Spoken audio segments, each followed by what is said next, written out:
Isang hakbang upang mabawasan ang pagkalugi ng mga magsasaka ng sibuyas ang inilunsad sa Bacolor, Pampanga nitong Martes, June 2, matapos pasinayaan ang kauna-unahang onion cold storage facility sa lalawigan. May kapasidad itong mag-imbak ng hanggang 20,000 sako ng sibuyas.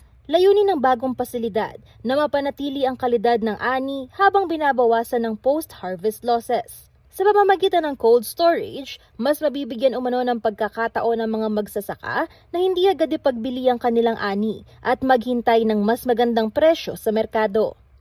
Ang proyekto ay bahagi ng programa ng Department of Agriculture para sa High Value Crops and Onion Industry Development. Dito pinalalakas ang supply chain, kasunod ng mga naging pagtaas ng presyo ng sibuyas sa mga nagdaang taon.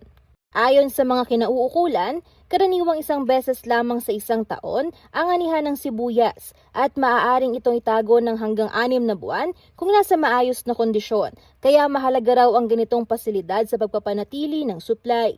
Kasabay nito, inaasahan din na madaragdagan pa ang onion production sa Bacolor na kasalukuyang mahigit 50 hectares na taniman sa ilalim ng Bacolor Onion Growers Association.